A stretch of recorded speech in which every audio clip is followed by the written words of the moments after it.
जय हिंद दोस्तों, हम आपके सामने फिर हाजिर हैं एक और महत्वपूर्ण वीडियो लेकर। जैसा कि आप सभी को पता है, वर्तमान समय में पूरे देश में और साथ में मध्य प्रदेश में भी फार्मर रजिस्ट्री का कार्य चल रहा है। तो हम आज का जो वीडियो है उसी संबंध में है कि फार्मर आईडी या फार्मर रजिस्ट्री क्या होती है, इसको कहाँ से बनती, क्यों बननी है, इसके क्या फ़ायदे हैं, इसको कौन बनाएगा, कहाँ से बनेगी और क्या प्रोसेस है। तो सबसे पहले फार्मर आईडी क्या है, तो इसको आप ये समझ लीजिए कि केंद्र सरकार के द्वारा एवं साथ में राज्य सरकार के द्वारा इस योजना के तहत एग्री स्टैक है ना, इस योजना के तहत किसी भी किसान की जानकारी को एकत्रित किया जा रहा है, जहाँ पर तीन चीज़ें होंगी। पहली चीज़ होगी उसकी जियो रेफरेंसिंग यानी कि उसकी जो ज़मीन है उसकी गूगल मैपिंग के साथ, गूगल सेटेलाइट के साथ, गूगल इमेजरी के साथ मैपिंग करना, ताकि एक व्यक्ति का जब खसरा डाला जाए तो उसकी लोकेशन भी साथ में हमको मिल जाए, है ना। यदि कोई व्यक्ति बता रहा है कि उसकी ज़मीन कहाँ पर है, तो जैसे ही फार्मर आईडी डाली जाएगी तो उससे उसकी लोकेशन भी मिल जाएगी, उसकी ज़मीन की जानकारी भी मिल जाएगी। दूसरी है किसान की सभी जो विशिष्ट जानकारियाँ हैं, आधार, पैन, समग्र, केसीसी, पीएम किसान योजना, बैंक की डिटेल्स, ये सारी एक ही पोर्टल पर एक ही जगह पर उपलब्ध हो सकें, इसलिए ये आईडी बनाई जा रही है। इस आईडी के तहत जो वर्तमान समय में तकनीकी पारदर्शिता है उसके लिए बहुत इम्पॉर्टेंट है। इससे डुप्लीकेसी नहीं होगी, किसी किसान का कोई नुकसान नहीं होगा, इससे किसी किसान का जानकारी एक जगह पे सही रूप से एकजाई हो सकेगी। ठीक है, अब क्यों बननी है, तो वही है कि जैसे देश में वैसे ही मध्य प्रदेश में सभी किसानों की जानकारी को एक ही जगह पर संकलित किया जा रहा है, ताकि जो भविष्य में समस्त योजनाएं हैं, समस्त कार्य प्रणालियाँ हैं, वो इसके आधार पर तय की जा सकें, निर्माण की जा सकें। इसमें विभिन्न परियोजनाओं की संरचना किसानों के विभिन्न वर्गीकरण के आधार पर तय किया जा सकेगा। जैसे कि आपने सुना होगा कृषि संगणना होता था, कृषि संगणना होता है।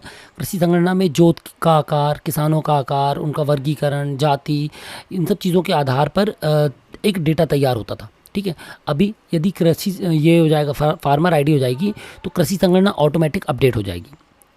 इसके बाद इसको बनाना इसलिए भी ज़रूरी है, बहुत सारे ऐसे लोग हैं, बहुत सारे ऐसे किसान हैं जो तकनीकी रूप से सक्षम नहीं हैं। इस कारण से उनका जो डेटा है अलग अलग पोर्टल्स पर अलग अलग है, किसी का नाम थोड़ा सा गलत है, किसी का डेट ऑफ बर्थ गलत है, तो इसके माध्यम से वो डुप्लीकेसी पकड़ जाएगी, वो त्रुटि पकड़ ली जाएगी और उसको सुधार कर लिया जाएगा। ठीक है, अब फार्मर आईडी के फ़ायदे, तो सबसे पहला फ़ायदा तो इसका ये है, जिसकी भी किसान आईडी होगी उसकी एक खुद की एक पहचान होगी, पूरे भारत में उसकी आईडी मान्य होगी। दूसरी चीज़, प्रत्येक किसान की जो सारी जानकारी है एक ही पोर्टल पर एक ही जगह पर उपलब्ध होगी, ताकि शासन उसके आधार पर उसकी जो भी सहायता हो, जो भी उसको दिक्कतें हों, उनको दूर कर सके। तीसरी सबसे महत्वपूर्ण है कि ये दिसंबर 2024 तक यदि किसी की फार्मर आईडी नहीं बन पाती है, तो दिसंबर 2024 के बाद पीएम किसान योजना का लाभ उस किसान को नहीं मिलेगा। तो यदि आपके पास भूमि है, आप पीएम किसान योजना का लाभ लेते हैं, तो आपको ये आईडी ज़रूर बनवानी चाहिए या बनवानी होगी, समझिए, है ना। उसके बाद फार्मर आईडी उपलब्ध होने से घर बैठे आप आसानी से केसीसी वगैरह के लिए भी ऑनलाइन अप्लाई कर सकते हैं। फिर कौन बनाएगा, तो लोकल यूथ, स्वयं किसान या सीएससी और पटवारी जी, है ना, तीन लोग बनाएंगे वर्तमान में। कहाँ से बनेगी, तो पहली बनती है ये फार्मर रजिस्ट्री की जो वेबसाइट है, इससे बनती है। यहाँ पर आप ऑफिशियल्स हैं तो अपना ID, user ID, mobile number, email से लॉगिन कर सकते हैं, पासवर्ड डालकर, कैप्चा डालकर। और ऑफिशियल हैं तो फार्मर भी अपना आधार नंबर और मोबाइल नंबर डाल के लॉगिन कर सकते हैं। यदि आप नए हैं तो इसमें आप साइन अप कर सकते हैं। ठीक है, यहाँ से आप देखिए, ये सीएससी भी यहाँ से सीएससी कर सकते हैं काम। ये डैशबोर्ड है और ये एनरोलमेंट स्टेटस। यदि आपकी जब फार्मर आईडी का जब आप फॉर्म भर रहे हैं, जब फार्मर आईडी की प्रक्रिया चालू कर रहे हैं, तो एक एनरोलमेंट आईडी जनरेट होती है, जैसे आधार में जनरेट होती थी, वैसे ही यहाँ पर एनरोलमेंट आईडी जनरेट होने के बाद आप चेक कर सकते हैं कि फार्मर आईडी बनी या नहीं। दूसरा, आप इसको कर सकते हैं फार्मर सहायक एमपी ऐप से, जो कि लोकल यूथ के लिए है। और तीसरा आप कर सकते हैं फार्मर रजिस्ट्री एमपी ऐप से, जो किसानों के लिए है। ठीक है, तो इन तीन जगह से आप क्या कर सकते हैं, आईडी बना सकते हैं, फार्मर आईडी बना सकते हैं। अब इसकी प्रोसेस क्या है, तो सबसे पहले किसान का आधार नंबर दर्ज करेंगे, किसी की भी आईडी से, किसी से भी करें हम, चाहे लोकल यूथ करे, चाहे सीएससी करे, चाहे आपका किसान खुद करे। सबसे पहले वो अपना आधार नंबर डालेंगे। जैसे ही आधार नंबर डालेंगे, ईकेवाईसी मांगेगा। यदि सहायक या पटवारी जी कर रहे हैं तो ईकेवाईसी फेस के माध्यम से होगा, फेस 3D ऐप के माध्यम से होता है। उसके बाद यदि किसान कर रहा है तो ओटीपी के माध्यम से हो जाएगा, या सीएससी करेंगे तो बायोमेट्रिक के माध्यम से हो सकेगा। इसके बाद जैसे ही यहाँ से ईकेवाईसी डन हो जाएगा, तो ईकेवाईसी में आधार जिस नंबर पे लिंक होगा, या आधार पे जो अंगूठे या बायोमेट्रिक दर्ज होंगे, या आधार पे जो रेटिना फेस रिकॉग्नाइज होगा, उसके आधार पे केवाईसी पूरी होगी। जैसे ही केवाईसी पूरी हो जाएगी, वो जाकर आगे जाकर आपसे यूनिक मोबाइल नंबर, एक रजिस्टर, एक आईडी पर एक ही मोबाइल नंबर काम करेगा, ठीक है। तो वो आपसे एक यूनिक मोबाइल नंबर मांगेगा, उसको आप ओटीपी डाल के वेरीफाई करेंगे। ईमेल आईडी मांगेगा, उसको ओटीपी डाल के अपन वेरीफाई कर लेंगे। इसके बाद आधार और भू अभिलेख के डेटा को मैच करके वो ऑटोमेटिक आपको मैसेज दे देगा कि नेम मैच स्कोर क्या है। फिर किसान की मूलभूत जानकारी और पीएम किसान योजना से चुन ली जाएगी कि आप कृषक हैं, तो आपका एड्रेस सही है कि नहीं है, आपका आइडेंटिफायर यानी आपका जो पिता है, पति है, वो सही है या नहीं है।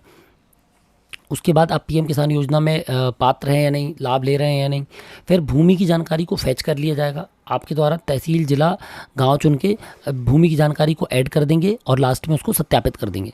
जैसे आप उसको सत्यापित कर देंगे, समग्र की जानकारी मांगेगा। समग्र की जानकारी डालते ही किसान का आधार आधारित ई साइन यानी कि अनुमति, जैसे हम सिग्नेचर करते हैं ऐसे ई साइन होता है, डिजिटली साइन। तो डिजिटल साइन जो होते हैं वो आधार की ओटीपी के माध्यम से, आधार की केवाईसी बायोमेट्रिक फेस के माध्यम से की जा सकती है, ठीक है। वही जो हमने दूसरे स्टेप पे बताया आपको, सेम प्रोसेस से। जब सब सही होगा तो फार्मर आईडी की रिक्वेस्ट जनरेट हो जाएगी और एनरोलमेंट आईडी आपको मिल जाएगी। फिर बाद में वेरिफिकेशन होने के बाद आपको क्या मिल जाएगी, आपको मिल जाएगी आपकी फार्मर आईडी, ठीक है, जब वहाँ से सब अप्रूव हो जाएगा। अब इसके लिए देखिए, शासन ने अभी हाल ही में 18 तारीख को एक ट्रेनिंग जारी की थी, नहीं 20 तारीख को, सॉरी 20 तारीख को 12:30 बजे एक ट्रेनिंग दी थी। उसमें समस्त पोर्टल्स के बारे में, समस्त ऐप के बारे में दिया गया था। हाल ही में उस ट्रेनिंग के बाद ये पत्र आया है, जिस पत्र में उसमें साफ साफ शासन द्वारा साफ साफ बताया गया कि कृषि क्या है, कृषक क्या है और किसान आईडी क्यों बनाई जा रही है। इसकी स्थापना के लिए 3 रजिस्ट्रियाँ की जा रही हैं। पहली जो हमने आपको बताया, किसी भी ग्राम को जियो रेफरेंस करना, यानी कि जो गाँव है जिसका नक्शा मौजूद है, उस गाँव के नक्शे को जियो रेफरेंस यानी सैटेलाइट से मैप करना, ताकि उसकी लोकेशंस को ट्रेस किया जा सके। दूसरा है GIS base real time crop survey. इस बार रियल टाइम क्रॉप सर्वे करवाया गया। रियल टाइम क्रॉप सर्वे का मतलब है मौके पर जाकर फसल की फोटो खींचकर क्रॉप का सर्वे किया गया है, ठीक है। एक एक खसरे पर जाकर लोकल यूथ के द्वारा सर्वे किया गया है। इसी में डीसीएस, डिजिटल क्रॉप सर्वे कहा गया था इसको, और इसके लिए जो लोकल यूथ नियुक्त किए गए थे उनको 8 रुपये प्रति खसरा प्रदान किया गया है। इसके बाद तीसरा जो महत्वपूर्ण काम अब आ रहा है वो है फार्मर रजिस्ट्री। इसमें अभिलेखों की डायनेमिक लिंकिंग की जा रही है। अभिलेखों की डायनेमिक लिंकिंग यानी कि जितने भी अभिलेख हैं उसके आधार है, पैन है, समग्र है, सबको एक जगह पे लिंक किया जा रहा है। फिर किसान की एक नई आईडी क्रिएट की जा रही है। इससे किसान का एक डेटाबेस तैयार होगा एग्रीस्टैक के नाम से, रजिस्ट्री के नाम से, रजिस्ट्री मतलब पंजी के नाम से, और एक ही जगह पर, एक ही पोर्टल पर एक बकेट तैयार होता जाएगा, ठीक है। जैसे कि आप देख सकते हैं, ये देखिए, हम आपको ये दिखा देते हैं यहाँ पर, ये ठीक है। हम ये सारा पे गए, हमने सारा में लॉगिन किया। लॉगिन करने के बाद ये डैशबोर्ड है फार्मर रजिस्ट्री का, इस पर क्लिक किया, इस तरीके का बकेट हमको मिल गया, ठीक है। अब ये आपको पूरा स्टेट का दिख रहा है। स्टेट की पेंडेंसी कितनी है अभी, 96,78,830 पेंडेंसी है इस पर है। जैसे हम अब कटनी का चुनते हैं तो ये देखिए, अब आप ये देख सकते हैं, ये कटनी का बकेट है, ये तहसील का बकेट है और ये विलेज का बकेट है, ठीक है। तो ये देखिए, जिला का बकेट है, 179 लैंड ओनर कंप्लीट हो चुके हैं और 47 फार्मर आईडी क्रिएट हो चुकी हैं। ऐसे ही ये तहसील है, ठीक है। इनमें कितनी तहसीलों में, 3, 4, 5, 6 और 7, 8 तहसीलों में काम हो चुका है इसमें, ठीक है। 8 तहसीलों में इसमें काम हो चुका है। उसके बाद ये है गाँव, तो आप ये देख सकते हैं गाँव में, इतने गाँव में काम हो चुका है ना। तो ये बकेट है, ये गांव की बकेट है, ये तहसील की बकेट है और ये ज़िले की बकेट है। आने वाले समय में इसके और बाइफर्केशंस अवेलेबल हो जाएंगे, जिसमें हम इसको और डिटेल से देख सकेंगे, ठीक है। अब ये तो आपने देखा किससे, सारा ऐप से। दूसरा है MPFR जो है, ये जो हम आपको दिखा रहे थे, इस पर आप डैशबोर्ड पे क्लिक करेंगे तो इस तरीके से भी हमको देखने को मिल सकता है। तो अभी ये देखिए, देखने में मिल रहा है कि अगस्त 2024 में कितनी 1613 सेल्फ एनरोलमेंट किए गए हैं, जिसमें 157 को असिस्ट कर दिया गया एनरोलमेंट, और 149 कहाँ से हुए हैं, CSC से हुए हैं, ठीक है। ये देखिए, इस तरीके से आप देख सकते हैं, ये डेटा है। यहाँ पर आप डेट चेंज करके चेक कर सकते हैं। एनरोलमेंट अप्रूवल है, ये देखिए, उज्जैन, विदिशा, शाजापुर, नीमच, धार, ठीक है। 5 जिलों का इसमें टॉप 5 डिस्ट्रिक्ट्स हैं और ये बॉटम 5 डिस्ट्रिक्ट्स हैं। रिजेक्टेड 0, जुलाई में 156 अप्रूव्ड, अगस्त में 791 अप्रूव, ठीक है। इस तरीके से डेटा आपके सामने उपलब्ध है। इसमें कुल 2657 एनरोलमेंट अभी तक अप्रूव किए जा चुके हैं। तो यहाँ पर आपको ये 2 डेटा है, 2 डैशबोर्ड्स हैं, यहाँ से आप डेटा को चेक कर सकते हैं। तो ये जो बकेट है, बकेट तैयार होती जाएगी। जैसे पीएम किसान है, PMFBY है ना, प्रधानमंत्री फसल बीमा योजना है, प्रधानमंत्री किसान सम्मान निधि योजना है, समग्री KYC, आधारी KYC है। इसके आधार पे समस्त भूधारियों का पूरा डेटा एक जगह पे कलेक्ट किया जाएगा और यही डेटा जो कहलाएगा, ये क्या कहलाएगा, आपका बकेट कहलाएगी। ठीक है, तो इसी एक बकेट में बकेट का पूरा डेटा उठाकर किसान को या पटवारी को और सहायक को दे दिया जाएगा, लोकल यूथ को दे दिया जाएगा। लोकल यूथ उस बकेट के आधार पे रजिस्ट्री को आगे बढ़ाता जाएगा। यदि कोई व्यक्ति PM किसान योजना का लाभ नहीं ले रहा था, कोई व्यक्ति फसल बीमा योजना के अंतर्गत रजिस्टर्ड नहीं है लेकिन वो कृषक है, तो उसकी रजिस्ट्री करने पर लोकल यूथ को 10 रुपये के साथ साथ 5 रुपये अतिरिक्त मिलेगा और नॉर्मल बकेट के किसानों की रजिस्ट्री करने पर 10 रुपये प्रति किसान मिलेगा। ठीक है, तो ये हो गया आपका अभिलेखों की डायनामिक लिंकिंग। इसके बाद इसका उद्देश्य क्या है, तो इसका उद्देश्य वही है जो हमने आपको बताया कि भारत सरकार के निर्देशानुसार प्रधानमंत्री किसान सम्मान निधि बंद हो जाएगी 2024 के बाद, यदि उसकी फार्मर ID नहीं है तो। सभी योजनाओं का नियोजन, लाभार्थियों का सत्यापन और कृषि उत्पादों का सुविधाजनक विपणन हो सकेगा। प्रदेश के सभी कृषकों को राज्य की कल्याणकारी योजनाओं का लाभ मिल सकेगा आसानी से और पारदर्शी तरीके से, ताकि डुप्लीकेसी ना हो, कोई त्रुटि ना हो। किसानों के लिए कृषि ऋण और अन्य सेवा प्रदाताओं को ऑनलाइन त्वरित सेवा प्रदान की जा सकेगी और विभिन्न विभागों का जो डेटा है उसमें एकजाई करके मास्टर बनाया जा सकेगा, एक मास्टर शीट बनाई जा सकेगी जहां पर सभी किसानों का डेटा एक जगह पर उपलब्ध होगा। अब इसके लाभ, पहला तो प्रधानमंत्री किसान सम्मान निधि योजना, दूसरा है सैचुरेशन, किसी प्रकार से कोई अपात्र तो नहीं है, किसी को कोई लाभ नहीं मिल रहा हो तो वो भी इसमें छट जाएगा और उसको लाभ मिलने लगेगा। तीसरा, फसल बीमा योजना के लाभ प्राप्त करने में सुगमता होगी। न्यूनतम समर्थन मूल्य में सुगमता होगी पंजीयन में। उसके बाद विभिन्न जो शासकीय योजनाएं हैं जिसको बार बार सत्यापन करना पड़ता है उससे बच सकेंगे, एक ही जगह पर सत्यापन हो जाएगा। ठीक है, तो भूधारी हेतु फार्मर रजिस्ट्री का क्रियान्वयन क्या है, सबसे पहले आप ऐप डाउनलोड कर लीजिए। दो ऐप हमने आपको बताई हैं यदि लोकल यूथ हैं तो। ठीक है, और किसान है तो। और तीसरा जो है ऐप, वो पटवारी जी की सारा ID से लॉगिन हो सकेगा। उसके बाद चौथा है वेबसाइट से हम काम कर सकते हैं। भू अभिलेख का सारा डेटा बकेट के माध्यम से प्रदान कर दिया गया है। उसमें आप देख सकते हैं, बकेट में देखिएगा टोटल कितने किसान हैं और अभी तक कितने किसानों की रजिस्ट्री जनरेट की जा चुकी है। फिर KYC के माध्यम से, चाहे फेस हो, चाहे OTP हो, चाहे बायोमेट्रिक है, डेटा को प्रोवाइड किया जाएगा। फिर सम्मान निधि के हितग्राहियों की फार्मर ID प्राथमिकता के आधार पर जनरेट की जाएगी। ठीक है, फिर प्रत्येक खातेदार के खसरा, हिस्सा और मोबाइल नंबर अपडेट होगा। उसके बाद EKYC के बाद समग्र डेटा डाला जाएगा। समग्र डेटा के बाद उसका जो डिजिटल क्रॉप सर्वेक्षण के दौरान खसरे में फसल दर्ज की गई थी उसको भी इसी से लिंक कर दिया जाएगा, ताकि डेटा की तीनों रजिस्ट्रियाँ एक साथ संपन्न हो सकें, उसकी जियो रेफरेंसिंग, उसकी फसल और उसकी फार्मर की सभी जानकारियाँ। इसके बाद कॉमन सर्विस सेंटर से भी ये काम किया जा सकता है। अब सबसे महत्वपूर्ण चीज़ है, शासन ने इसके लिए एक डेट नियत की है, वो है 30 नवंबर 2024। यदि उसके पहले हमने ये लक्ष्य पूरा कर लिया मध्य प्रदेश ने, तो मध्य प्रदेश को केंद्र सरकार के द्वारा इंसेंटिव भी दिया जाएगा। स्थानीय युवा इसमें मुख्य भूमिका निभाएंगे क्योंकि उन्होंने अभी ग्रामों में डिजिटल क्रॉप सर्वे किया है। तो उनको पहले फसल के लिए जो 8 रुपये मिल रहा था, अब उसके अतिरिक्त उनको इस प्रत्येक रजिस्ट्री के लिए 10 रुपये मिलेगा। और यदि बकेट के अलावा किसी और किसान की रजिस्ट्री करते हैं तो उसको 5 रुपये अतिरिक्त रूप से मिलेगा, है ना। इसके यूज़र मैनुअल विभिन्न प्रदान किए गए हैं। शासन द्वारा प्रत्येक तहसील को प्रचार प्रसार हेतु 5,000 रुपये प्रति तहसील भी प्रदान किया गया है। तो यह अभियान जो है 19 सितंबर से 30 नवंबर तक चलाया जाएगा। अब हम आते हैं इसके बेसिक चीज़ों पे, ये काम कैसे करना है। ठीक है, ये देखिए, सबसे पहले हम बताते हैं किसान की। तो आप समझिए बेसिक प्रोसेस सेम है जो हमने आपको बताया, लाभ आपको पता ही चल गए फार्मर ID के। अभी हम आपको PPT के माध्यम से बता रहे हैं क्योंकि कुछ डेटा अभी प्रॉपर फैच नहीं कर पा रहा है, तो हम मोबाइल से कर रहे हैं तो उसमें एग्जैक्ट चीज़ें नहीं मिल रही। जल्दी हम आपको वो भी कैसे करना है फार्मर से, सहायक से और पटवारी से, उसकी भी डिटेल्ड वीडियो दे देंगे। फार्मर रजिस्ट्री का मेन चीज़ है, फार्मर ऐप डाउनलोड कर लीजिए। उसके बाद इसमें वही भूमिका, लाभ और नीतियों का क्रियान्वयन बताया है। फिर कैसे होगी, तो कृषक अपने मोबाइल से खुद कर सकता है, अपने आप को रजिस्टर करके कर सकता है। OTP के माध्यम से EKYC करके, भूमि का चयन, E-साइन करके और फार्मर ID का जनरेशन हो जाएगा। तो ये देखिए इस तरीके से, या तो ये यहाँ पर फार्मर आपको दिया हुआ था, हमने दिखाया था, या तो ये ऐप डाउनलोड कर लीजिए। ठीक है, इसको डाउनलोड करने के बाद आप यहाँ पर जाएंगे, सबसे पहले आपसे वो आधार नंबर और कंसेंट मांगेगा। कंसेंट डाल के EKYC कर लीजिए OTP के माध्यम से। OTP डालेंगे, जैसे ही वेरीफाई हो जाएगा। वेरीफाई होने के बाद वो आपसे आपकी डिटेल आपके सामने प्रस्तुत कर देगा। आपके सामने जो डिटेल प्रस्तुत करेगा उसमें वो आपको नाम,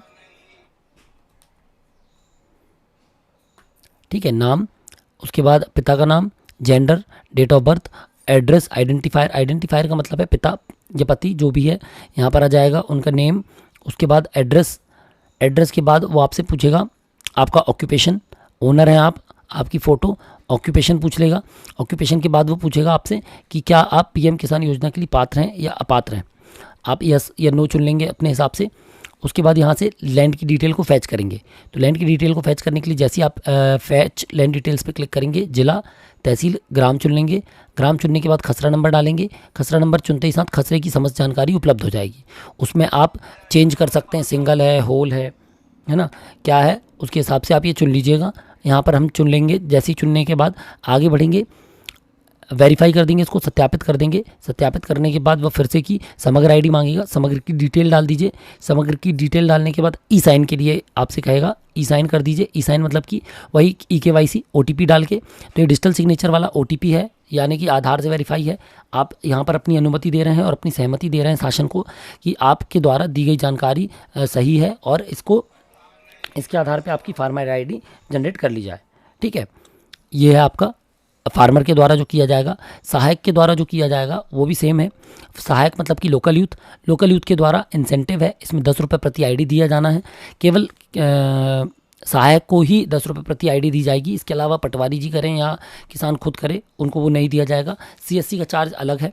ठीक है, इसमें आप देख सकते हैं सेम प्रोसेस है। स्थानीय युवा क्या करेंगे, जो हमने बताया था अभी आपको, MP फार्मर सहायक MP ऐप डाउनलोड कर लीजिए।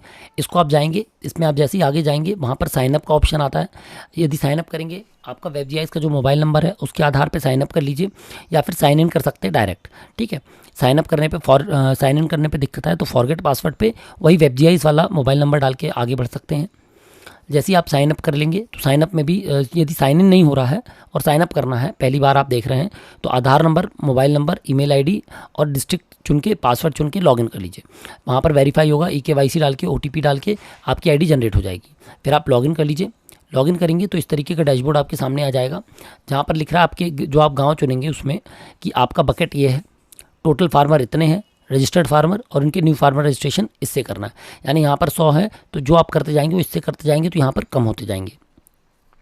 ठीक है, इसके बाद ये 3 बिंदी जो दिख रही हैं, इस पर क्लिक करने पे आप प्रोफाइल देख सकते हैं, अपनी रजिस्ट्रेशन की रिपोर्ट चेक कर सकते हैं कितने रजिस्ट्रेशन हो गए। एनरोलमेंट का किसी का स्टेटस चेक कर सकते हैं एनरोलमेंट आईडी से। पासवर्ड चेंज कर सकते हैं, ईमेल आईडी चेंज कर सकते हैं और लॉग आउट। रजिस्ट्री की प्रक्रिया सेम है। हमने आधार डाला, आधार डालने के बाद EKYC आप कर रहे हैं तो इसलिए वो फेस ऐप से EKYC मांगेगा। फेस ऐप से हमने फ़ोटो डाउनलोड कर ली, इसकी फ़ोटो, ये ऐप डाउनलोड कर ली और फ़ोटो खींच के हम इसकी फेस EKYC कर लेंगे। फेस EKYC के बाद वो यूनिक मोबाइल नंबर मांगेगा, एक आईडी पर एक मोबाइल नंबर डाल के OTP डाल के वेरीफाई कर देंगे। वेरीफाई करने के जस्ट बाद नेक्स्ट पे क्लिक करेंगे तो यहाँ पर वो फिर से की सेम चीज़ दिखा देगा और नेम मैचिंग स्कोर दिखा देगा कि नेम मैचिंग स्कोर क्या है। यदि किसी भी किसान का नेम मैचिंग स्कोर 80 से कम है तो उसको वेरिफिकेशन के लिए पटवारी जी के पास भेजा जाएगा डेटा को। ठीक है, तो डेटा पटवारी जी के पास चला जाएगा जो वेरीफाई करके इसको अप्रूव कर देंगे तो पटवारी जी के माध्यम से ये आईडी क्रिएट हो जाएगी और उसको एनरोलमेंट की प्रोसेस आगे बढ़ जाएगी। यदि 80% से ज़्यादा मैचिंग स्कोर है तो ऑटोमेटिकली इसका एनरोलमेंट फॉरवर्ड हो जाएगा। ठीक है, ये देखिए सेम प्रोसेस है, सब ओके है। एड्रेस आइडेंटिफायर देखने के बाद यहाँ पर आएंगे, ओनर, फोटो आ गई। यहाँ पर हम ऑक्यूपेशन चेंज कर देंगे, एग्रीकल्चर। प्रधानमंत्री किसान सम्मान निधि में हम तय कर लेंगे पात्र है क्या पात्र। फिर इसके बाद फैच लैंड डिटेल है। ठीक है, फैच लैंड डिटेल्स में आप देख सकते हैं यहाँ पर हमने जिला, तहसील, ग्राम चुना, खसरा नंबर चुन लिया। स्टार मतलब उसके सभी बटांक भी इसमें शामिल हो जाएंगे। तो ये देखिए, ये जैसे ही हमने देखा यहाँ पर आ गया होल शेयर एग्रीकल्चर। इसके बाद यहाँ पर भरने के बाद समग्र परिवार आईडी, नेक्स्ट कर देंगे, कंसेंट दे देंगे तीनों प्रकार से कि हाँ हम सहमत हैं। ई साइन के लिए वही प्रोसेस पूछेगा। फेस EKYC के माध्यम से ई साइन कर देंगे और इसकी क्या जनरेट हो जाए, चली जाएगी डेटा, एनरोलमेंट जनरेट हो जाएगी।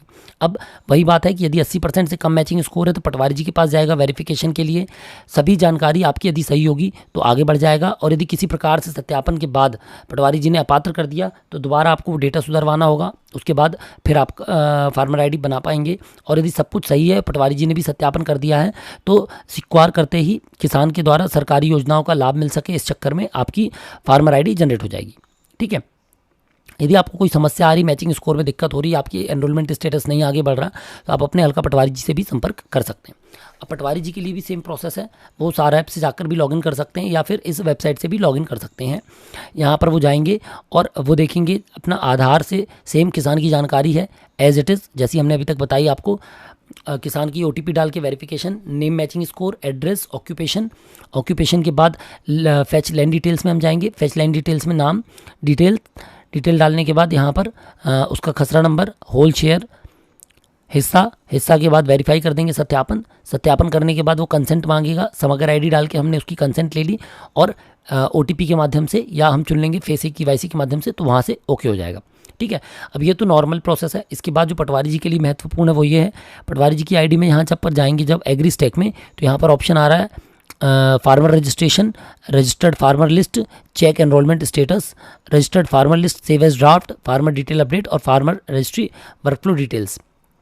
यहाँ पर रजिस्टर्ड फार्मर की लिस्ट में हम देख सकते हैं इस तरीके से हमको एक्सेल शीट मिल जाएगी पूरी, है ना। इस तारीख से इस तारीख तक कितने लोगों को रजिस्टर किया गया है। एनरोलमेंट आईडी डाल के हम किसी का स्टेटस देख सकते हैं या आधार नंबर डाल के भी हम उसका स्टेटस देख सकते हैं कि उसकी आईडी जनरेट हुई या नहीं हुई।